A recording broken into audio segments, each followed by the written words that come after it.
Good morning दोस्तों, कैसे हैं आप। उम्मीद करते हैं कि आप स्वस्थ और मस्त होंगे। तो मैं मैथ और रीजनिंग के साथ साथ मैं जो है जीएस का भी पार्ट स्टार्ट कर रहा हूँ। अब जैसा कि मैं पार्ट 1, 2 कर दिया, आज जो है पार्ट जो है 3 बताएंगे।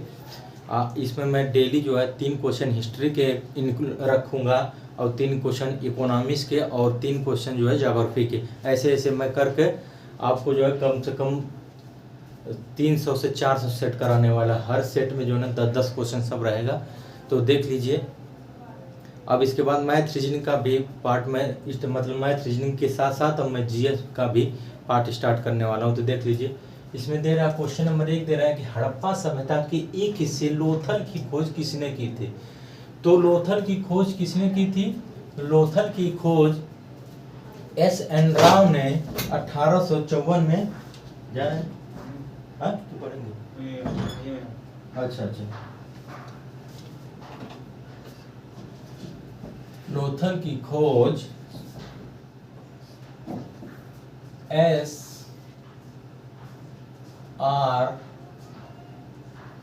राव ने लोथल की खोज दे रहा है कि हड़प्पा सभ्यता की एक हिस्से लोथल की खोज किसने की थी। तो एस.आर. राव ने 1854 में लोथल की खोज की थी। 1854 में लोथल की खोज की थी। लोथल की खोज की थी। एस.आर. राव ने 1854 में लोथल की खोज की थी। एस.आर. राव ने। अब ये लोथल पड़ता कहाँ है? लोथल जो है गुजरात में। लोथल गुजरात में पड़ता है। लोथल कहाँ पड़ता है? गुजरात में। और ये किस गुजरात में एक जिला अहमदाबाद है। अहमदाबाद का एक ग्राम है जिस ग्राम का नाम सारागवाला। ये लोथल गुजरात में पड़ता है। गुजरात का एक जिला है अहमदाबाद का एक ग्राम है सरागवाला। वहां से 80 किलोमीटर दूर दक्षिण में भोगवा नदी के किनारे है। कहाँ पे? लोथल भोगवा नदी के किनारे स्थित है। अर्थात लोथल कहाँ पर स्थित है? भोगवा नदी के किनारे स्थित है। क्वेश्चन पूछता है कि लोथल किस नदी के किनारे स्थित है। तो लोथल भोगवा नदी के किनारे स्थित है। भोगवा नदी के किनारे स्थित है। लोथल कहाँ पड़ता है? गुजरात में। लोथल की खोज किसने की थी? एस.आर. राव ने 1854 में लोथल की खोज की थी। लोथल गुजरात में पड़ता है। गुजरात का एक जिला अहमदाबाद है। अहमदाबाद का एक ग्राम है सरागवाला। वहां से 80 किलोमीटर दूर दक्षिण में एक नदी है भोगवा नदी। उसी के तट पर जो है लोथल पड़ता है। उसी के तट पर लोथल है। अब क्वेश्चन दे रहा है कि हड़प्पा की खोज किसने की थी। तो हड़प्पा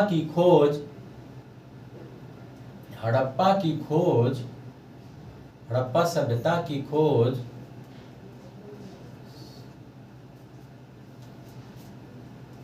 खोज दयाराम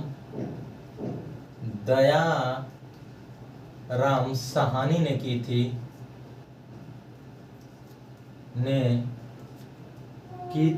1921 ईस्वी में। ये दयाराम साहनी ने 1921 ईस्वी में की थी। कब की थी?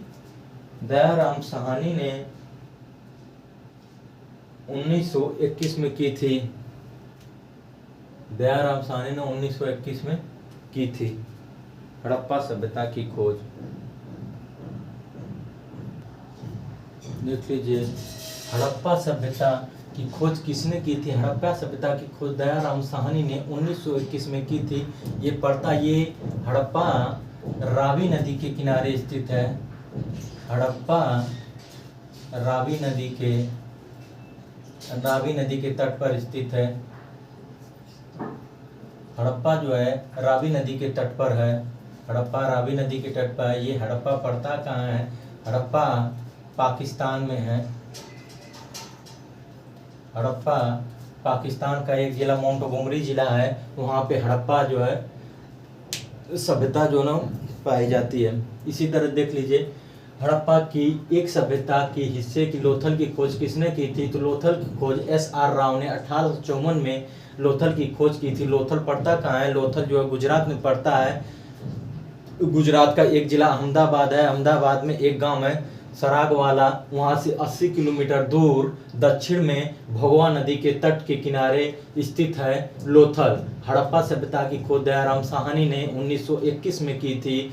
हड़प्पा जो है रावी नदी के तट पर है। हड़प्पा पाकिस्तान का एक जिला है मोंटगोमरी जिला, एक मोंटगोमरी में स्थित है मोंटगोमरी जिला।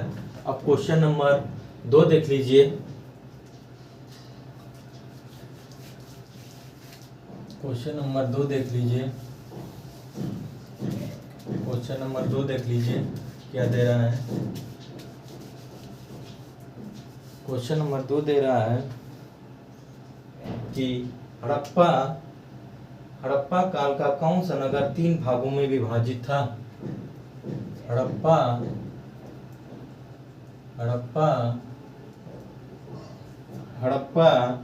काल का कौन सा नगर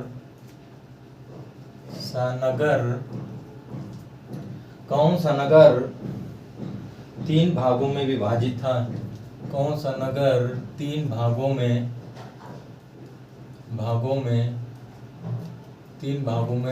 विभाजित था? क्वेश्चन नंबर 2 कह रहा है हड़प्पा काल का कौन सा नगर 3 भागों में विभाजित था? तो धौलावीरा। आंसर क्या हो जाएगा? धौलावीरा।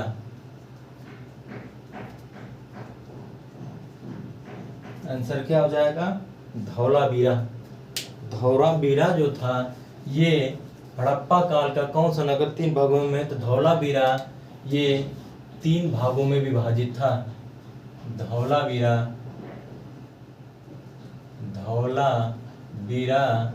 ये 3 भागों में विभाजित था। ये पड़ता कहाँ है? धौलावीरा गुजरात के कच्छ में पड़ता है। गुजरात राज्य के कच्छ के जिले में स्थित है।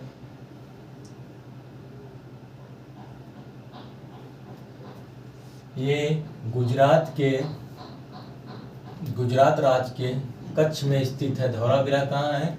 गुजरात राज्य के कच्छ में। गुजरात राज्य के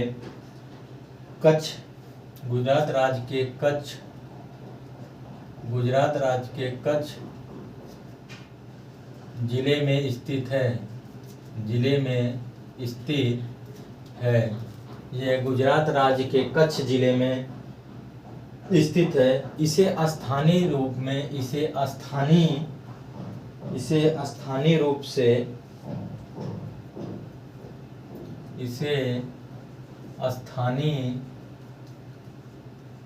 रूप से कोटदा टिम्बा के नाम से जाना जाता है। कोटदा टिम्बा के नाम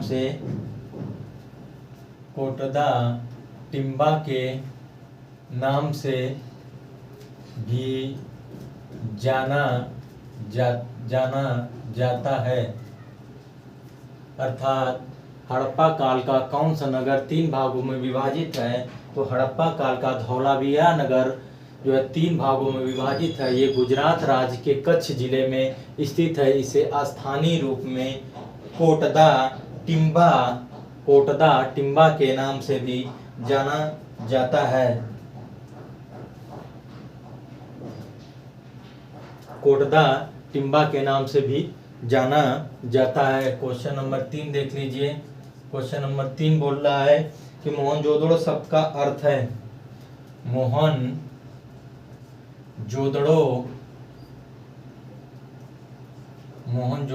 शब्द का अर्थ है। मोहनजोदड़ो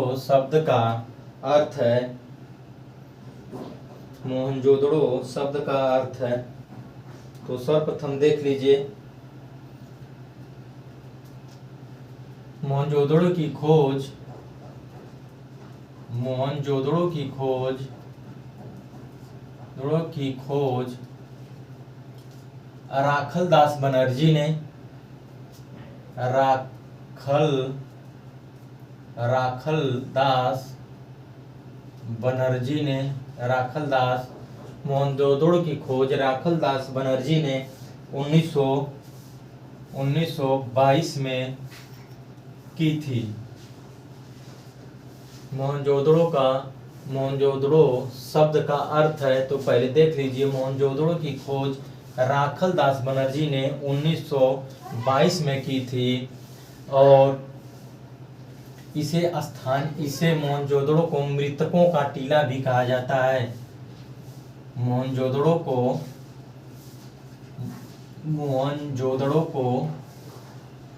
मृतकों का टीला कहा जाता है। मोहनजोदड़ो को मृतकों का टीला कहा जाता है।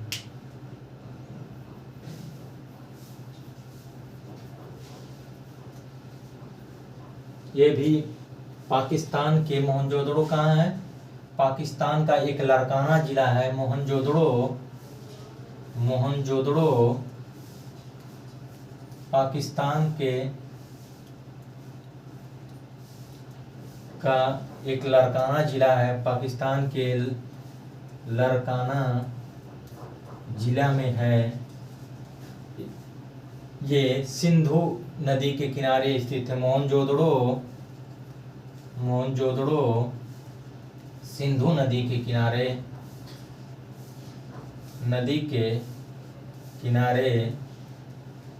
स्थित है। सिंधु नदी के किनारे स्थित है।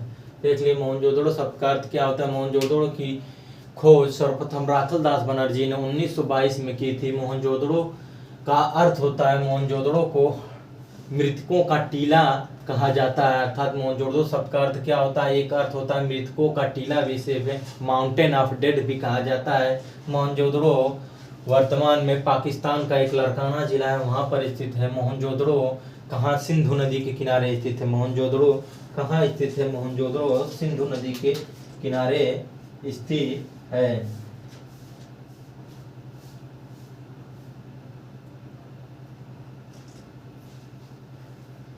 अब तो एंशिएंट हिस्ट्री का 3 क्वेश्चन होगा। अब 3 जो है मैं ज्योग्राफी का क्वेश्चन लूंगा। इसी तरह जो है 3 क्वेश्चन मैं आपको डेली सॉल्व कराऊंगा। 3 से 4 क्वेश्चन सभी के बारे में डिटेल बताऊंगा। अब जो है ज्योग्राफी का 3 क्वेश्चन देख लीजिए। क्वेश्चन नंबर 4 देख लीजिए।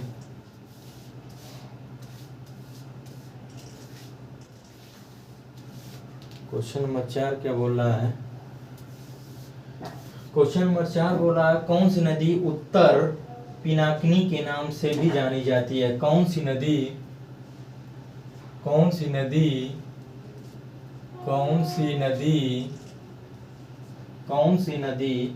उत्तर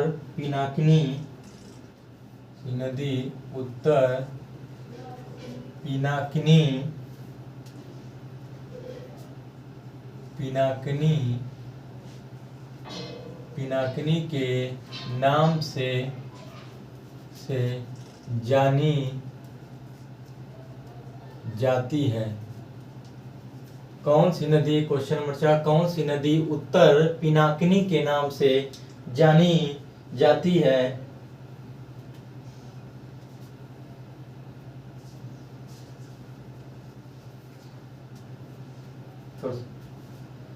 तो पेनार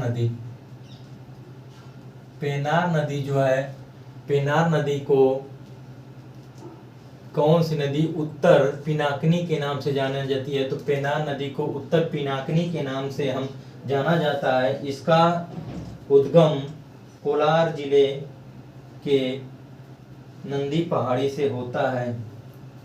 इसका उद्गम जो है, इसका उद्गम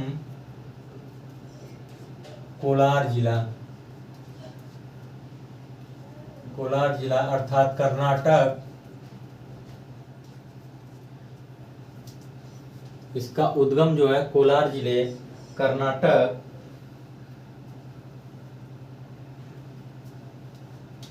के नंदी पहाड़ी से है। कौन सी नदी, क्वेश्चन नंबर 4 बोला है कौन सी नदी उत्तर पिनाकिनी के नाम से जानी जाती है? तो पेनार नदी उत्तर पिनाकिनी के नाम से जानी जाती है। इसका उद्गम स्थल, इसका उद्गम कोलार जिला मतलब कोलार कर्नाटक में पड़ता है। कोलार जिले के नंदी पहाड़ी से इसका ये निकलती है। पेनार जो है का उद्गम स्थल कोलार जिले के नंदी पहाड़ी से है। अब क्वेश्चन नंबर क्वेश्चन नंबर 5 देखिए, कौन सी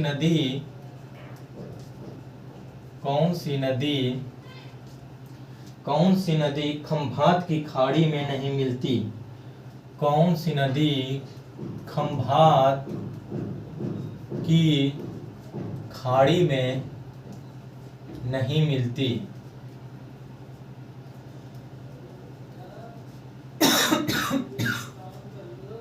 कौन सी नदी खंभात की खाड़ी में, कौन सी नदी खंभात की खाड़ी में नहीं मिलती है?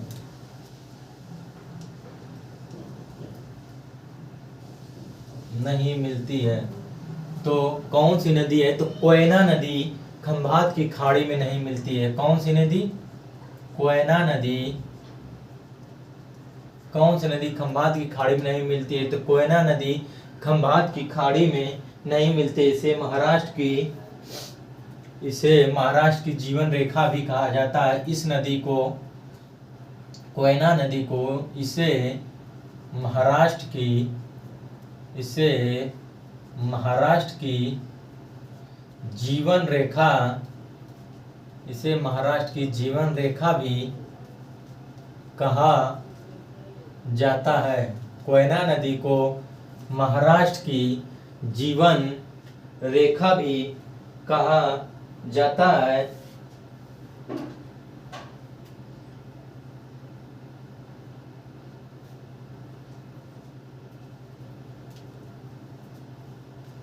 यह, इसका उद्गम कहाँ से होता है? महाराष्ट्र का एक जिला होता है सतारा। इसका उद्गम, कोयना का उद्गम, इसका उद्गम महाराष्ट्र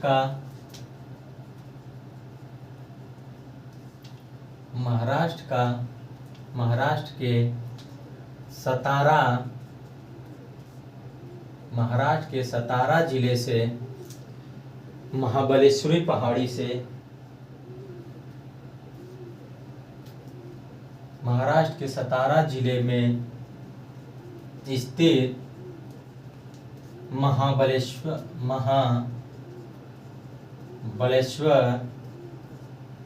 की पहाड़ी से होता है। महाबलेश्वर की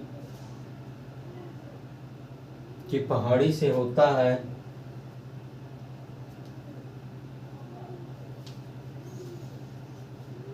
अर्थात ये महाबलेश्वर से निकलती है, से होता है।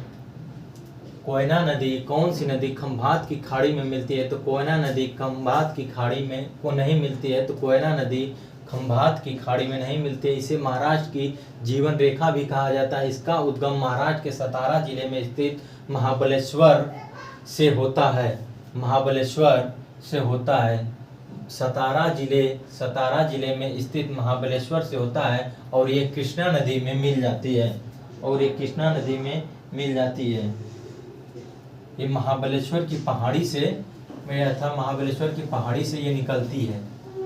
ये सतारा जिले के महाबलेश्वर पहाड़ी से निकलती है और कृष्णा नदी में मिल जाती है। और कृष्णा नदी में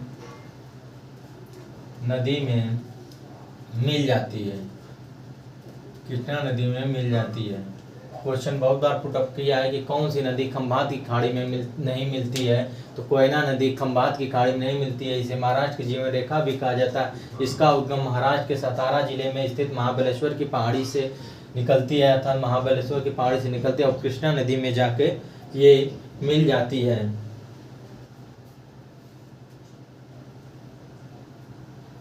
क्वेश्चन नंबर 6 देख लीजिए। क्वेश्चन नंबर 6 बोल रहा है,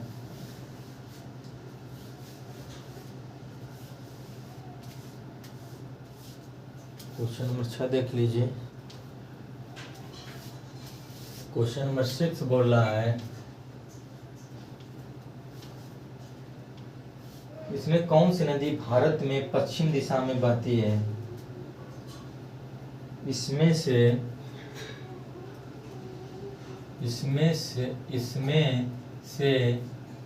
कौन सी नदी इनमें से कौन सी नदी भारत में पश्चिम दिशा में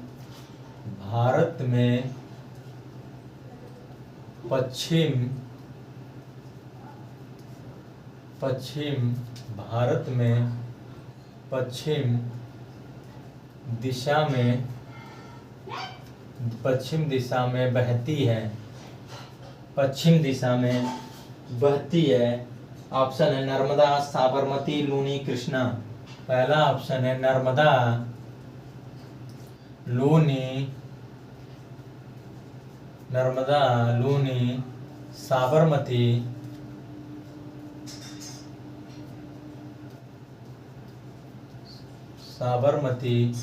चौथा ऑप्शन है कृष्णा। तो बताइए इनमें कौन सी नदी भारत में पश्चिम दिशा इनमें से कौन सी नदी भारत में पश्चिम दिशा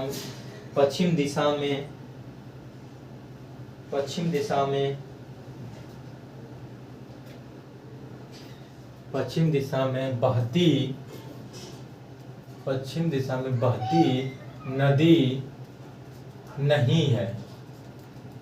अर्थात कौन सी ऐसी नदी है, इनमें से कौन सी नदी भारत में पश्चिम दिशा में बहती नदी नहीं है? तो इसमें देख लीजिए ऑप्शन क्या हो जाएगा, कृष्णा। कृष्णा ऐसी नदी है कि जो पश्चिम दिशा में बहती नदी, अर्थात पश्चिम दिशा में ये कृष्णा नदी नहीं बहती है। नर्मदा, ताप्ती, माही, साबरमती तथा लूनी। नर्मदा, ताप्ती, माही, नर्मदा, ताप्ती, माही, लूनी, साबरमती ये सब पश्चिम दिशा में पश्चिम दिशा में बहती हैं। ये सब नदियां जो है पश्चिम दिशा में बहती हैं। नर्मदा, ताप्ती, माही, लूनी पश्चिम दिशा में, ये सब पश्चिम दिशा में बहती हैं। ये सब पश्चिम दिशा में बहती हैं। पश्चिम दिशा में बहती हैं। कौन सी नदियां? नर्मदा हो गई, ताप्ती हो गई, माही हो गई, लूनी हो गई, साबरमती ये पश्चिम दिशा में बहती है। कृष्णा नदी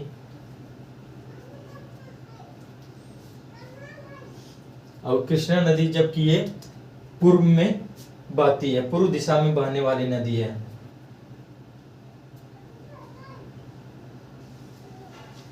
कृष्णा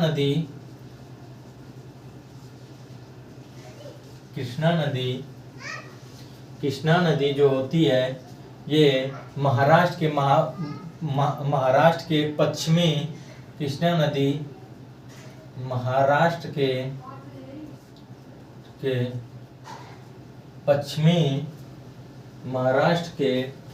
पश्चिमी थोड़ा सा पानी पिला देना। महाराष्ट्र के पश्चिमी घाट महाबलेश्वर से निकलती है और कृष्णा नदी में जाकर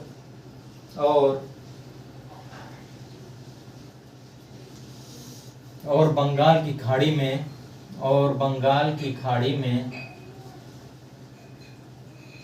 बंगाल की खाड़ी में गिर जाती है, मिल जाती है या गिर जाती है। क्या दरा इनमें से कौन सी नदी भारत में पश्चिमी दिशा में बहती नदी नहीं है, अर्थात कौन सी ऐसी नदी जो पश्चिम दिशा में नहीं बहती है? तो कृष्णा नदी ये जो है पूर्व दिशा में बहती है। कृष्णा जो है पूर्व दिशा में बहती है। किस दिशा में? पूर्व दिशा में बहती है। कृष्णा पूर्व दिशा में बहती है। और ये सब नर्मदा हो गई, ताप्ती हो गई, माही हो गई, लूनी हो गई, साबरमती, ये पश्चिम दिशा में बहती हैं। कृष्णा नदी महाराष्ट्र के पश्चिमी घाट महाबलेश्वर से निकलती है और बंगाल की खाड़ी में गिर जाती है। कृष्णा पूर्व दिशा में बहती है। कृष्णा नदी जो है पूर्व दिशा में बहती है।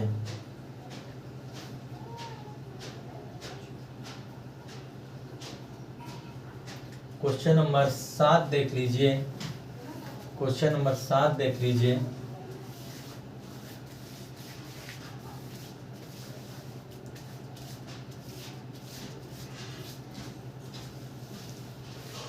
क्वेश्चन नंबर 7 देख लीजिए कि अब इकोनॉमिक्स का क्वेश्चन लेंगे हम। क्वेश्चन नंबर 7 देख लीजिए। क्वेश्चन नंबर 7 क्या दे रहा है? बिटकॉइन क्या है?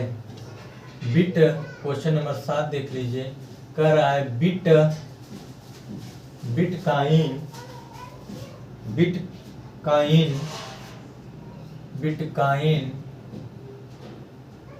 बिटकॉइन क्या है?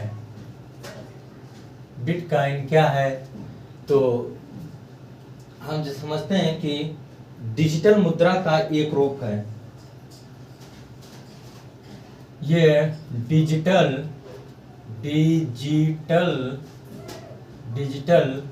मुद्रा का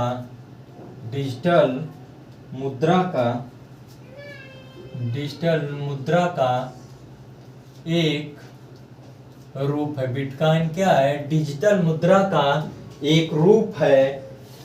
यह केंद्रीय बैंक द्वारा संचालित नहीं होता है। यह केंद्रीय बैंक द्वारा संचालित नहीं होता है। यह केंद्रीय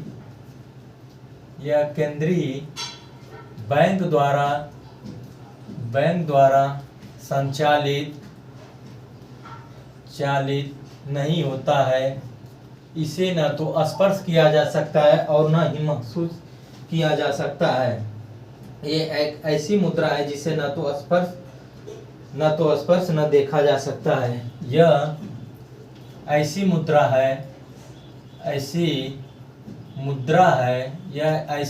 है जिसे न देखा जा सकता है,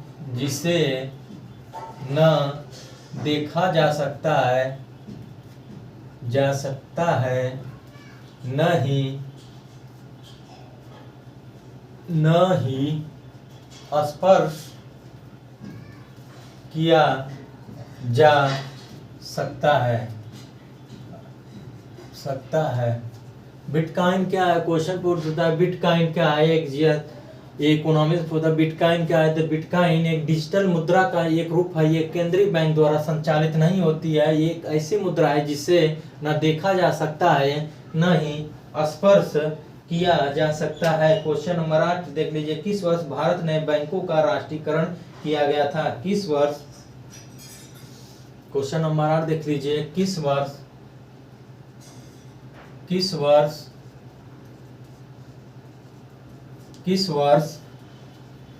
भारत में बैंकों का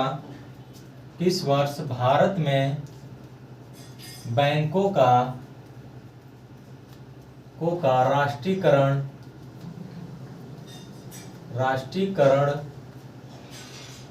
किया गया था? किस वर्ष भारत में बैंकों का राष्ट्रीयकरण किया गया था? 19 जुलाई 1969 को 14 बैंकों का राष्ट्रीयकरण किया गया था। 19 जुलाई 1969 को 14 बैंकों का राष्ट्रीयकरण किया गया था। किया गया था 19 जुलाई 1969 को 14 बैंकों का राष्ट्रीयकरण किया गया था।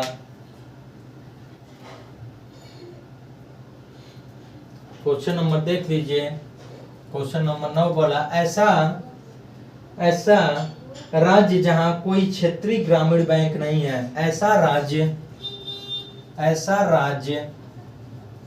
जहां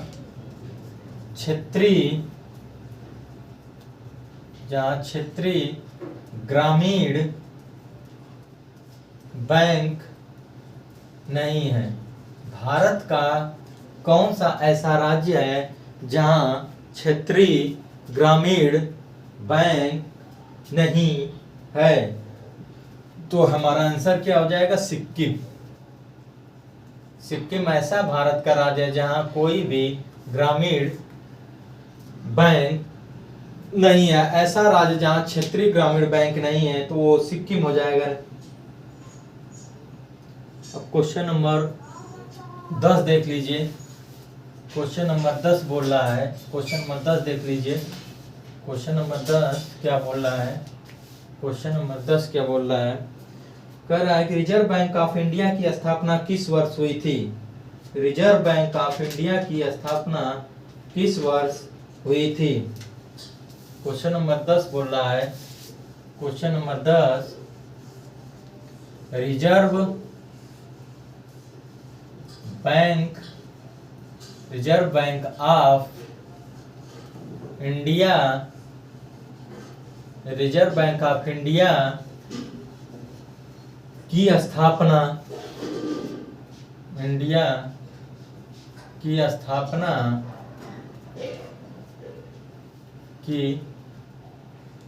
स्थापना किस वर्ष हुई थी? रिजर्व बैंक ऑफ इंडिया की स्थापना किस वर्ष हुई थी? तो 1 अप्रैल 1935 को हुई थी। 1 अप्रैल 1935 को रिजर्व बैंक ऑफ इंडिया की स्थापना हुई थी। यह कलकत्ता में स्थापित की गई थी। यह कलकत्ता में स्थापित सर्वप्रथम ये कहाँ स्थापित की गई थी? रिजर्व बैंक ऑफ इंडिया की स्थापना किस वर्ष हुई थी? तो रिजर्व बैंक ऑफ इंडिया की स्थापना 1 अप्रैल 1935 को हुई थी। यह कलकत्ता में स्थापित की गई थी 1937 में। 1937 में इसका मुख्यालय 1937 में इसका मुख्यालय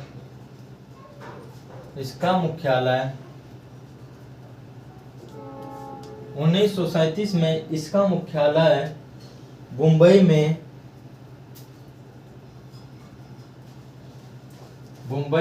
स्थानांतरित कर दिया गया था। सर्वप्रथम रिजर्व बैंक ऑफ इंडिया की स्थापना किस वर्ष हुई थी? तो रिजर्व बैंक ऑफ इंडिया की स्थापना 1 अप्रैल 1935 को हुई थी। यह सर्वप्रथम कहाँ स्थापित किया गया था? तो यह कलकत्ता में स्थापित किया गया था, लेकिन 1937 में इसका मुख्यालय जो है मुंबई में स्थानांतरित कर दिया गया था और वर्ष 1949 में इसे राष्ट्रीयकरण कर दिया गया था। वर्ष 1949 में इसे राष्ट्रीयकरण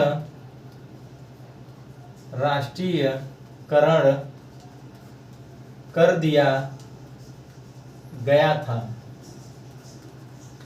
कब कर दिया गया था राष्ट्रीयकरण? 1949 में इसे राष्ट्रीयकरण कर दिया गया था। तो 1949 में इसे राष्ट्रीयकरण कर दिया गया था रिजर्व बैंक ऑफ इंडिया को। 1 अप्रैल 1935 को इसकी स्थापना हुई थी, कलकत्ता में स्थापित की गई थी। 1937 में इसका मुख्यालय मुंबई में स्थानांतरित कर दिया गया। वर्ष 1949 में इसे राष्ट्रीयकरण कर दिया गया रिजर्व बैंक इंडिया को। तो ठीक है दोस्तों, हम इसी तरह जो है ना आपको डेली 10 क्वेश्चन जो है कराते रहेंगे जीएस का। मैथ रीजनिंग के साथ साथ मैं जीएस का भी पोर्शन स्टार्ट कर दिया हूँ आपके लिए, ताकि कोई आपको समस्या ना हो। यदि इसी तरह कर कर मैं पहला सेट था ये मान लीजिए, फिर मैं इसी तरह दूसरा, तीसरा, चौथा इसी तरह का 300 से 400 सेट डेली कराऊंगा। डेली 3 जो है क्वेश्चन हिस्ट्री के रहेगा, 3 ज्योग्राफी के, और 3 क्वेश्चन जो है इकोनॉमिक्स के रहेगा, 3 से 4 क्वेश्चन इसी तरह मैं आपको सॉल्व कराऊंगा। यदि हमारे पढ़ाने का तरीका दोस्तों आपको अच्छा लगता है तो प्लीज़ इसको लाइक और सब्सक्राइब कर दीजिएगा हमारे चैनल को, ताकि मैं इसी तरह का आपको क्वेश्चन देता रहूं और आप तक जो है नोटिफिकेशन पहुंचता रहे। यदि हमारे पढ़ाने का तरीका अच्छा लगता है तो प्लीज़ यार इसको लाइक और सब्सक्राइब कर दीजिएगा, आपसे विनम्र निवेदन है। ठीक है दोस्तों, धन्यवाद।